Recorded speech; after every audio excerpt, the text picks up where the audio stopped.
Hello বন্ধুরা, তোমরা কেমন আছো? আশা করি তোমরা ভালো আছো।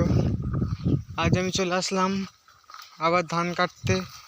সেদিন তোমাদেরকে দেখাইছিলাম শুধু জমিরগুলো, আজকে ধান কাটাও দেখাবো, কেমনভাবে ধান কাটছি নাকি আর কেমন হয়েছে আমাদের ধান, ওগুলো দেখাবো। এখন আমি যাচ্ছি ধান কাটতে।